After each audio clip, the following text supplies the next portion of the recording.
Hey everyone, welcome back to the Tune Project. So today we have our second video in our series all about different types of fiddle techniques. In our last video we talked about flicks and turns and how to use them in your playing, and if you missed that one I'll leave it up here in the cards. But today we are talking about what's called strum bowing. Now this is a bow technique, obviously has the word bow in it, but I didn't know what this was called for the longest time, and actually I use this all the time, and I've been using strum bowing for years without knowing what it was actually called. So maybe that's you. Maybe you've played strum bowing or used strum bowing before, but you're just unsure that it was called strum bowing. So if that's you, or if you're unsure just in general of what it is and maybe have never done it before, stay tuned. We're gonna talk all about it today. If you like this video, please give it a thumbs up. And if you're not already subscribed to the Tune Project, I ask you to consider hitting that red subscribe button below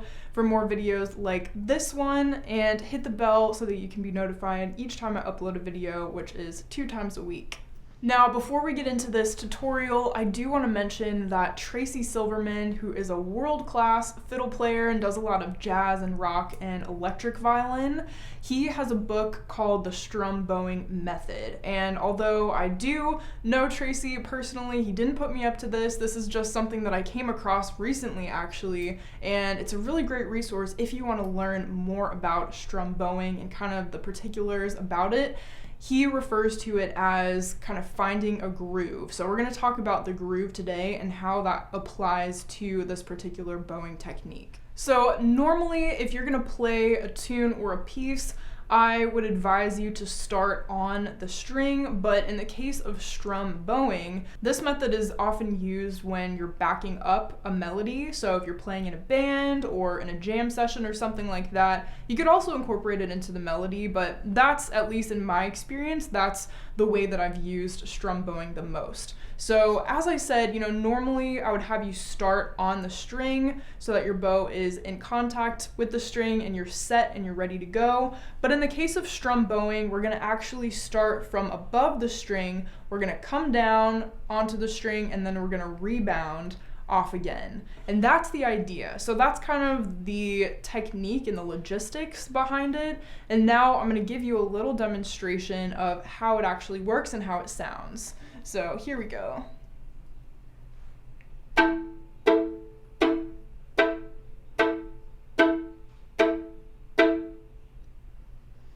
Now, at this point, you might be thinking, if you come from a classical background, that this sounds kind of like some sort of variation on spiccato, which is true. I thought the same thing. But in this case, it's got a little bit more of a groove to it. We are playing up the double stop factor. In this case, I held down a first finger on my G string and my D string to kind of create a chord for myself, and you can do that with any chord. So let's go ahead and try this together. We're gonna set our first finger on the G string and the D string, so it should be on an A on the G string and then an E on the D string, and we're gonna just play quarter notes together with the strum bowing technique, just so you can get a feel for it. So here we go, 1, 2, ready, go.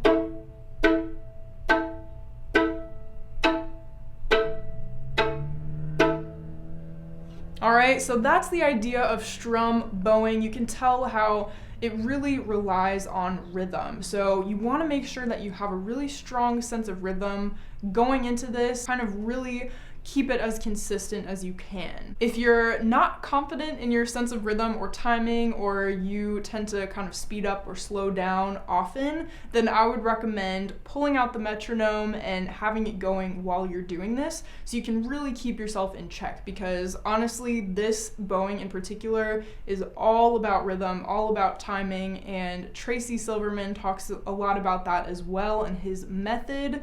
So that's something that we really want to focus on. So we did quarter notes. You can also practice with eighth notes, sixteenths, triplets.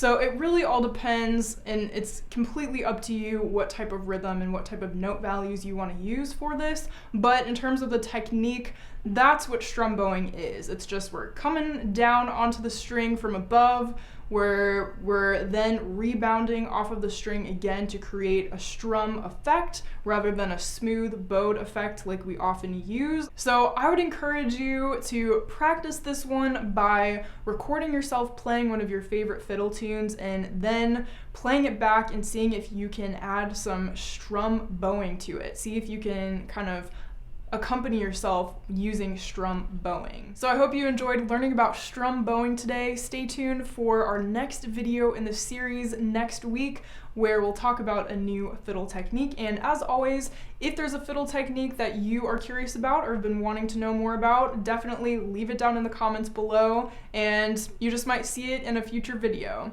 So until next time, happy practicing. If you'd like to further your support of the Tune Project, be sure to head over to patreon.com/thetuneproject for information on that. And if you're planning on buying any music or doing any shopping on Amazon, be sure to head over to the Tune Project website, which I linked in the description box of all of my videos.